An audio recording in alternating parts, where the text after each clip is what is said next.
Womit soll ich den Anfang machen?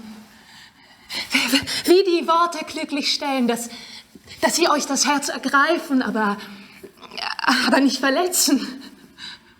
Kann ich doch für mich selbst nicht sprechen, ohne euch schwer zu verklagen. Und das will ich nicht. Grässliche Gladiolen, sagt sie. Wir Närrinnen müssten in aller Frühe die Markthallen ablaufen, um sie billiger zu bekommen. So viel Aufsehen für eine armselige Herrin. Und so viele Rosen für sie, wo der gnädige Herr doch im Gefängnis ist. Denn diesmal hat sie keine Hoffnung mehr. Der gnädige Herr ist endgültig inhaftiert. Ich will nicht sterben. Ich will in diesem Untergang meine Arche finden, die mir vertraut ist. Und ein neues Wunderland. Ich will aufbrechen. Ich will ausbrechen. Ich will einfach alles aus mir rausbrechen, was war. Den Strom beflügeln, ihn endlich wieder laufen sehen.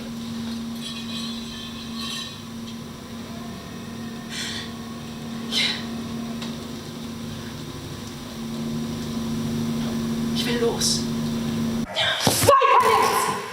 Er ist mit seiner Liebe in mich gedrungen.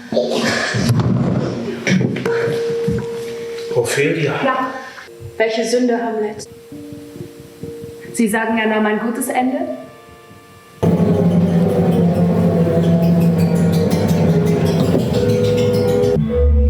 Laci, ich hab's ja gesagt, jetzt bist du zu Hause. Laci hat mir erzählt, dass es die eine gibt, die alles weiß, die wird 450 Jahre alt. Seegurke! Ja! Und den Narwal! Ja! Das Einhorn der Meere! Was? Und den Schicksal! Wir haben ein schönes Schicksal! Wie bitte? Und die Schiffswracks! Das sind riesige Tiere, die größten, die der Meeresboden je gesehen hat!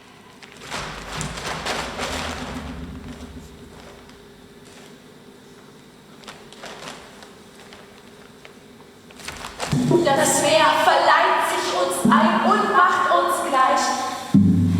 Wir wollen uns zurückverwandeln. Handeln, Rosella, handeln. Wir öffnen die Augen, saugen das westliche Nichts. Wir gleiten hinunter, hinunter, hinunter und weiter.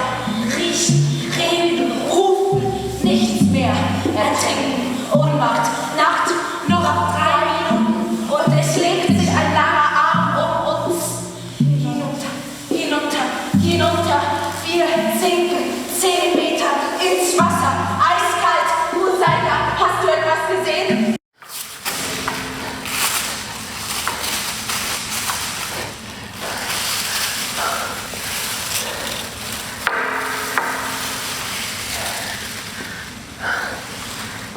Schau nur. Jetzt hält das Kaninchen die Pokerkarten verkehrt herum. Ich habe aus diesem armseligen Haufen eine Organisation gemacht. Und Fazzo, schließlich habt ihr eine Gehaltsliste gesetzt. Bevor wir uns kannten, da war der hier nur irgendein kleiner Ganove. Du und deine Jungs, ihr wart ein Witz. Fräulein Manbour, Sie haben eine blühende Fantasie.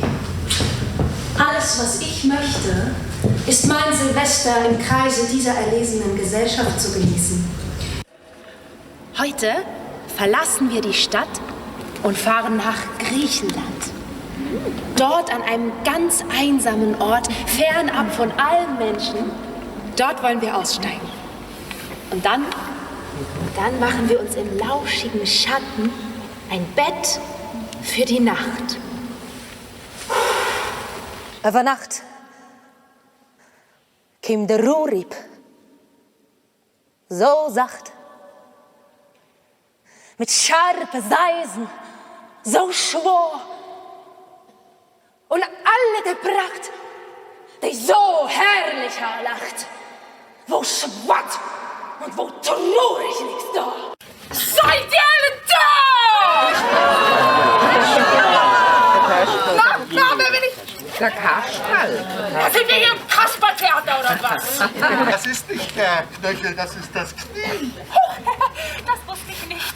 Mein Mann hat mir ja jegliche Form von Bildung untersagt. Aber das, was ich da sehe, gefällt mir ganz und gar nicht.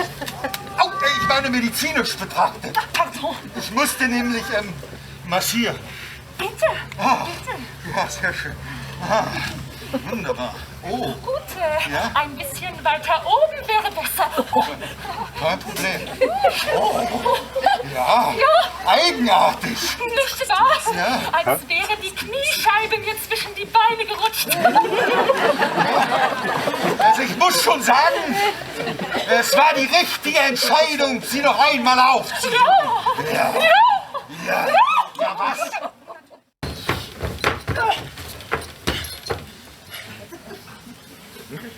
Rufst mich irgendwo wegen häuslicher Hilfearbeit. Ja gut, hättest ja an deiner Hölle bleiben können. Du weißt ganz genau, dass ich deine Welt nicht verlassen darf, seit ich beim Kartenspiel gegen die Großmutter den Schlüssel zur Höllenpforte verloren habe. Doch wenn du dich nicht an den Pakt hältst, dann reiß ich dir die Seele aus dem Leib.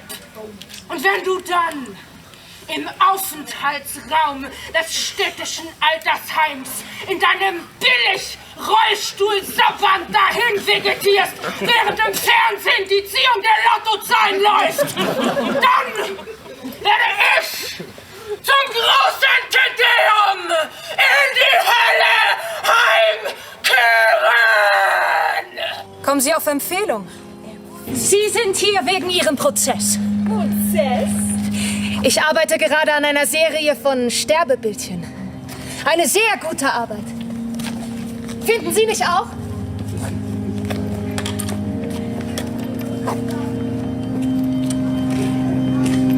Der Tod ohne Andenken ist wie der Tod eines wilden Tieres.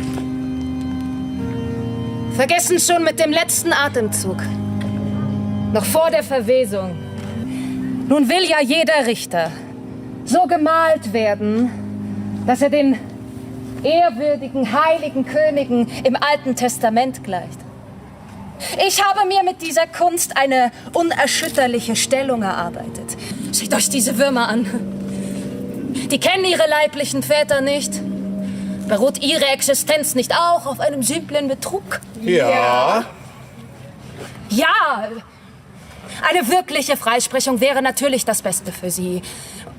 Und ich habe auch schon mal von meinem Vater gehört, der bei jemandem zugegen war, der wiederum eine wirkliche Freisprechung miterlebt hat. Na, dann tu du doch als Hemsrum. Fall doch wieder, als ich will keineswegs ein Helfer sein.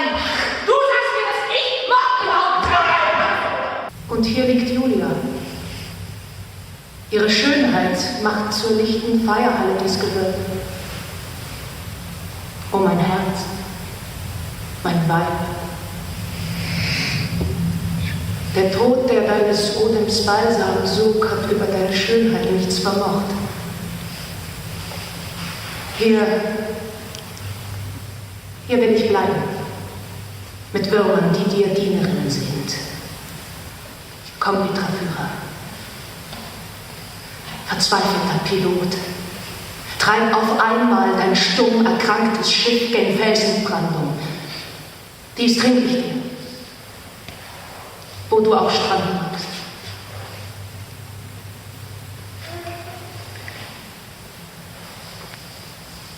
O wackerer Apotheker, dein Trank wirkt schnell.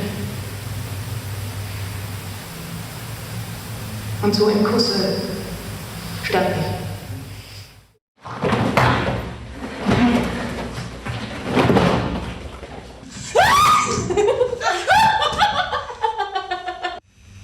Das rote Kleid.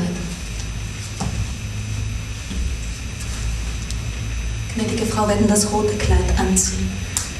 Ich habe gesagt, das weiße Kleid. Gnädige Frau, werden heute Abend das scharlachrote Samtkleid tragen.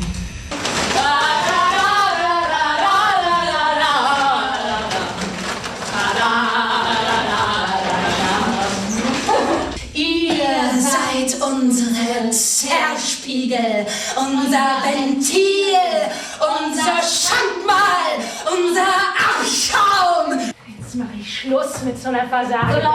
Solange, help! Ja, Will es an Größe mit mir aufnehmen, ah? Ich sag ihm, die barbarischste aller Größen, die hab ich für mich ganz allein beansprucht.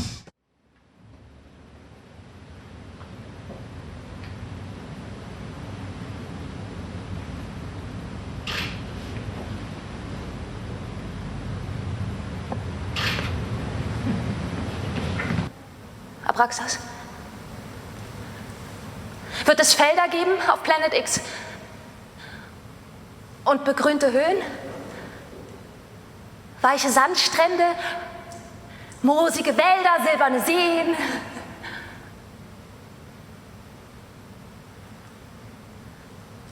Wie war das, als die Erde Früchte trug? Als man Landwirtschaft noch nicht in der Milchstraße verrichtete. Du könntest es noch wissen. Warum sagst du mir nichts darüber?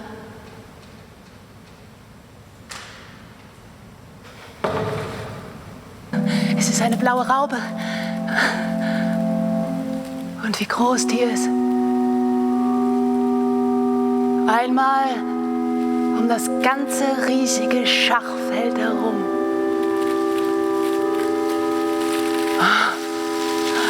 Und wie neblig es ist. Es ist wegen der Wasserpfeife. Schwarze Königin spricht. Hui, da pfeift der Wind um das schöne Kind herum. Alice, Alice, bist du noch da? Ja, hier bin ich, Hase. Was passiert mit mir? Und durch den Dreck schwimmt die schwarze Königin. Sie steigt empor, reicht der Weißen ihre Hand und dann tanzen sie Tango. Womit soll ich den Anfang machen? Wie die Worte glücklich stellen, dass sie euch das Herz ergreifen, aber nicht verletzen. Kann ich doch für mich selbst nicht sprechen, ohne euch schwer zu verklagen. Und das will ich nicht.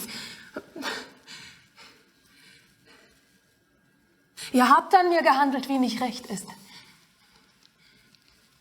Denn ich bin eine Königin wie ihr. Und ihr habt als Gefangene mich gehalten. Ich kam zu euch als eine Bittende. Und ihr, des Gastrechts heilige Gesetze, der Völker heilig Recht in mir verhöhnen, schloßt mich in Kerkermauern ein. Die Freunde, die Diener werden grausam mir entrissen. Man stellt mich vor ein schimpfliches Gericht. Weh euch, wenn sie von euren Taten einst den Ehrenmantel zieht, womit ihr gleißend die wilde Glut verstohlener Lüste deckt. Nicht Ehrbarkeit habt ihr von eurer Mutter geerbt, ne? Man weiß ja, um welcher Tugend willen Allah von Boleyn das Schafott bestiegen. Der Thron von England ist durch einen Bastard entweiht und der Briten edelherzig Volk durch eine listige Gauklerin betrogen. Regierte Recht, so leget ihr im Staube jetzt vor mir, denn ich bin euer König.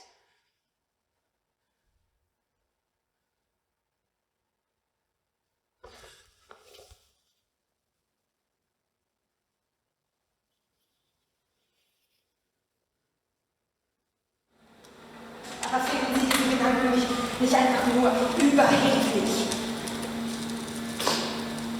Zu glauben, dass man etwas besser weiß. Und helfen kann man nur, wenn man etwas besser weiß.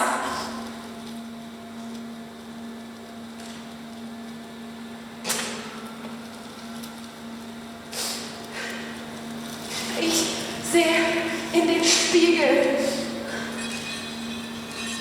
Und ich sehe meine Fehlbarkeit gespiegelt und sich auftürmt zu einer Flut, die mich überkommen wird. Bald. Oder jetzt. haben.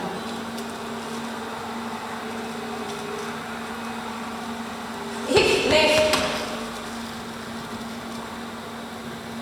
Ich will in diesem Untergang meiner Arschlöchin, die mir vertraut ist, und ein neues Wunderland. Ich will ausbrechen. Ich will ausbrechen. Raus!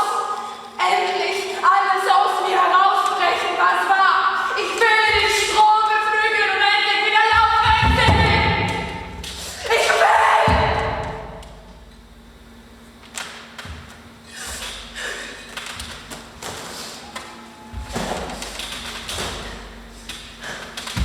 Ich will los!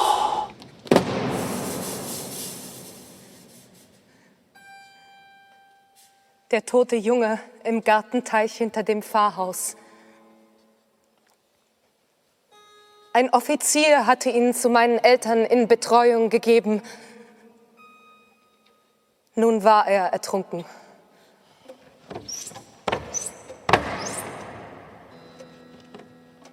Der Vater kam, um die Leiche seines Kindes abzuholen und hinterließ einen Schrei. Mörder! Fluch über euch alle! Fluch über euch alle!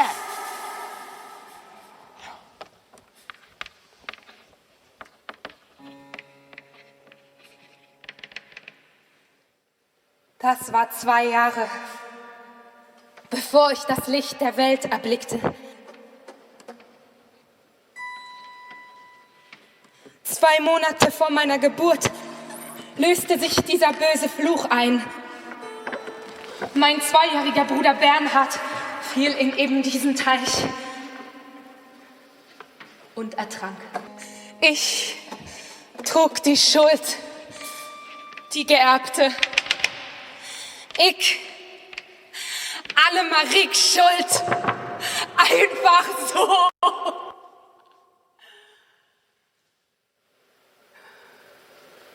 Und ich trage sie noch. Hören Sie noch zu? Sterbende sind glücklich, so heißt es.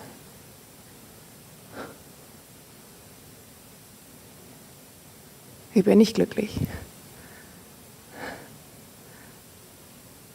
Das ist doch ein Beweis des Lebens, oder? Ich bin es leid, dieses Drama immer wieder zu erwecken. Wir verstecken uns hinter dieser Geilheit aus Nichtsein. Bescheid weiß keiner, nicht einer ist zurückgekehrt. Verklären schon wir aufs Ende und vergessen jetzt zu tanzen. Vakanzen der Bewegung gibt es für uns zuhauf. Heben wir uns auf, ein Fuß vor den anderen. Und im Wandern begreifen wir erst Lebendigkeit. Ein und aus und ein und aus.